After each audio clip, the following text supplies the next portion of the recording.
from January the 27th to the 31st. Now, the floor is open for questions.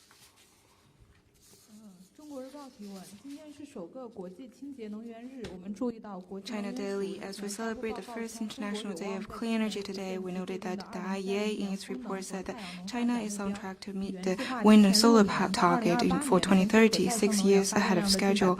By 2028, nearly 60% of global renewable energy will be generated in China. What's your comment? Energy transition is an intrinsic path toward realizing the Paris Agreement and achieving a green and sustainable future. China is a doer in global energy transition. It has turned from followers to forerunners and even pace setters in a short time span, making a positive contribution to the global transition to clean energy and low-carbon economic growth. Today, we've made some slides to introduce relevant information. In recent years, China has achieved outstanding progress in developing clean energy, including solar power, wind power, NEVs, and nuclear power. By the end of 2023, China's installed capacity of renewable energy accounted for over half of the total power capacity. Last year, NEV production and sales in China reached 9.587 and 9.495 million respectively, up by 35.8 and 37.9%. China's NEV production and sales account for over 60% of the global total, ranking the first for 9 consecutive years. The IEA's report Renewables 2023 pointed out that China's installed solar PV capacity last year is equal to the global total of 2022. And China's installed wind power capacity soared by 66%, registering remarkable growth. That said, realizing the global target needs global effort. In particular, we need to create favorable conditions for extensive international cooperation. We must discard protectionism, unilateralism, and the abuse of politicization. While pursuing clean and low-carbon development itself, China has made active contribution to global energy transition and climate action. Our Dafan PV solar power plant in the UAE, the Noor solar thermal power plant in Morocco, the wind power project in South Africa, and the Karad hydropower projects in Pakistan are typical examples of China's cooperation with other countries on clean and renewable energy. During the COP28 concluded last month, parties attending the conference spoke highly of China's vision of moving to low-carbon energy and achievements in clean energy. They noted that China's solutions have guided the global energy transition as they are important, practical, and feasible solutions for countries, especially developing ones, to advance energy transition, accelerate economic growth, and improve the eco-environment. This is significant to global energy transition and climate governance. Green is the defining feature of China's modernization. Going forward, China will continue to uphold the vision of seeking harmony between man and nature, take solid steps in advancing the energy revolution, and make even greater contribution to the global response to climate change. Next one, please.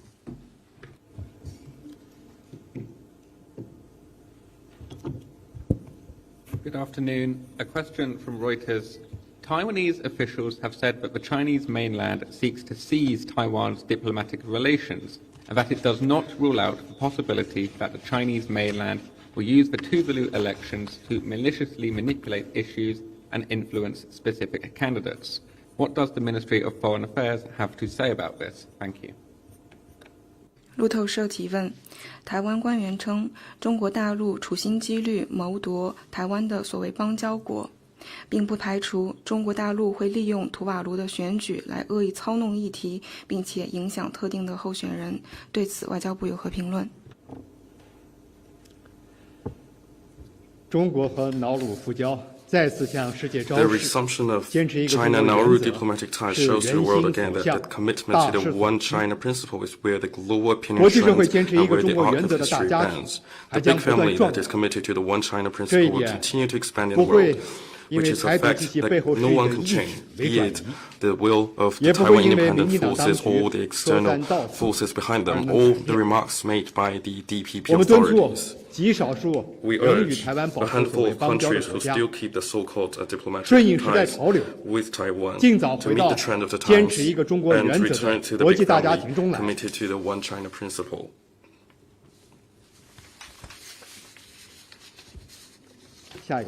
Next question, please. 范人你好，俄通塔斯社记者提问，我们有2个提问。第一个是 Thus, I have two questions. First, on January the 24th, Ukrainian Air Defense Forces shot down a Russian Il-76 strategic transportation plane. This plane was hit by missiles and crashed in a city of Russia. On board the plane are 65 prisoners of war from Ukraine, was the Foreign Minister's comment. My second question is, FT reported that the U.S. asked China to urge Iran to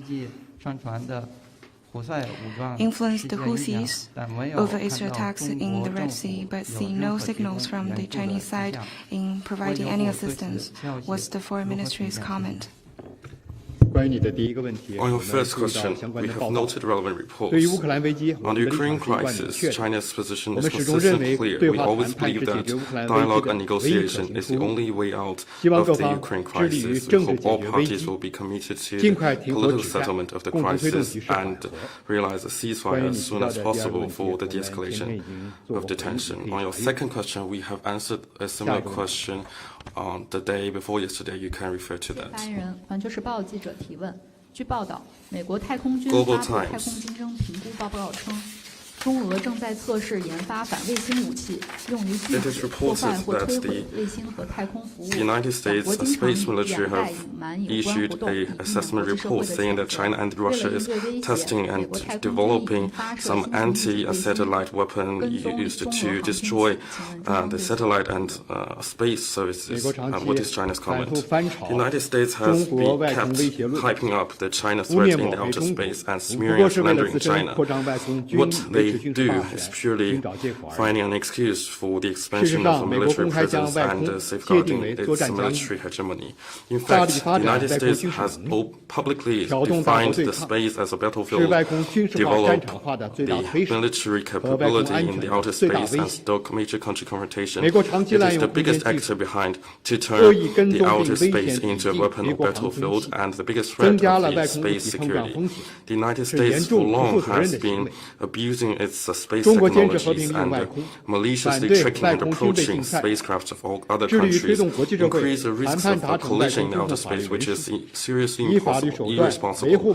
China is committed to the use of outer space in a peaceful manner and oppose outer space arms race. We are committed to reaching outer space military arms legal documents through international negotiation. We urge the United States to stop spreading disinformation and stop expanding arms race in outer space to undertake its responsibility. The Foreign Minister is in Pyongyang today for a meeting with his North Korean counterpart.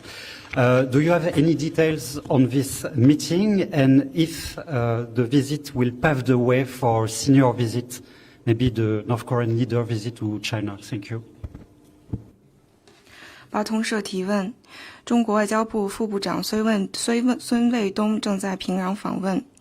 那我们的问题是，孙卫东副部长与朝鲜外交部副部长之间的会议有何具体的消息可以透露？另外，这一会议是否会铺平道路来推动金正恩等高层交往？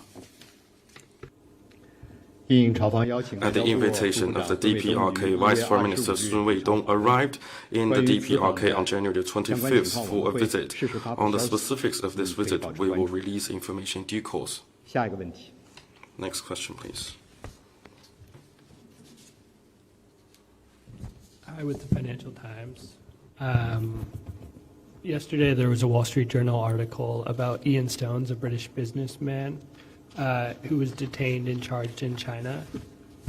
over breaches of China's national security laws. Could you provide any more information about the case, why he was detained, when he was tried, and what he was convicted on, and what evidence there was against Ian Stones?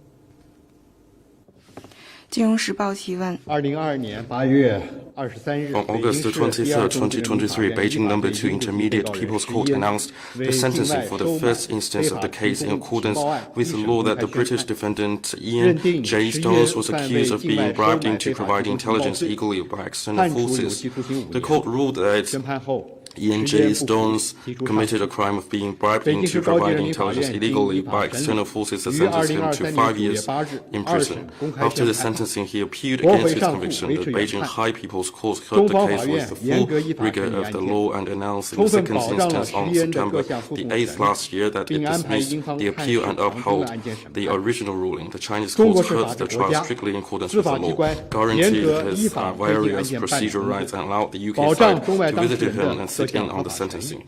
China practices law-based governance, and the judiciary handles cases strictly in accordance with the law to guarantee the lawful rights of the Chinese and international parties. China is committed to providing a market-oriented, world-class business environment governed by the sound legal framework for all companies. Wang Yi will visit Thailand today and will meet with the U.S. National Security Advisor, Jake Sullivan.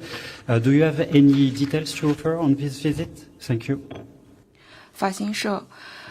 中方今天发布了王毅外长将在曼谷同美国总统助理沙利文会晤的消息，您能否介绍更多会晤安排的细节？王毅主任同沙利文助理之间的 To maintain strategic communication between Director Wang Yi and Advisor Jake Sullivan is an important common understanding reached between the Presidents of China and the United States. During the new round of meetings, Wang Yi will state China's position on issues such as the China-US relations and the Taiwan question, and exchange views with the United States on international and regional issues of mutual interest. Next question, please. 八通社 The Associated Press of Pakistan. Question from Associated Press of Pakistan. A senior Pakistani official yesterday said that Indian agents were involved in killing of Pakistani citizens on Pakistan soil. Earlier this week, Global Time also reported that there were solid evidences proving that India supports terrorist forces in some Pakistani areas such as Balochistan province, providing them with money, weapons, and training. As a major country in the region, what is China's response? Thank you. 巴通社，巴基斯坦一名高级官员昨日表示，印度特工参与了在巴基斯坦境内杀害8公民的行动。本周，《环球时报》还报道有确凿的证据。On the first matter, you mentioned I have no information on that.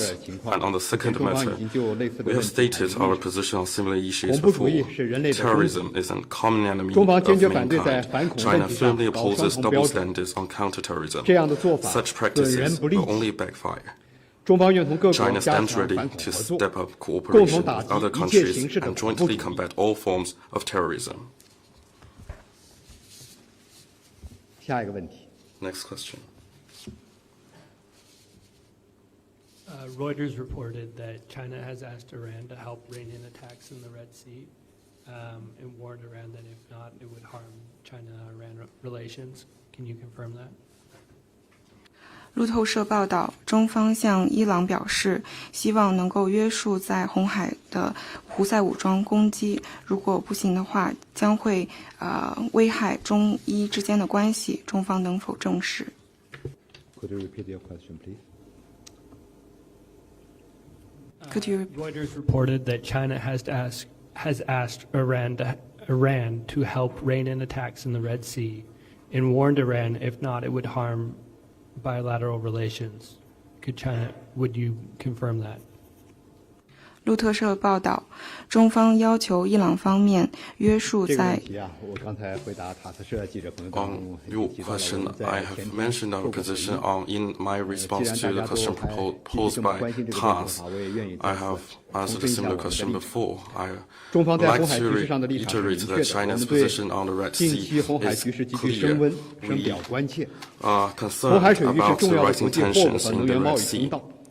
The Red Sea is an important channel for global goods and energy trade. China has made positive efforts for de-escalating the tensions in the Red Sea. China urged the cessation of attacks and harassment against civilian ships and urged all parties to stop fueling the tensions to ensure the safety of the Red Sea routes. It is imperative that to see that the tensions in the Red Sea is a spillover of the Gaza conflict, and the priority is to stop the fighting in Gaza and prevent the conflict from expanding and getting out of control. We also believe that the Security Council has never mandated any country to use force against Yemen.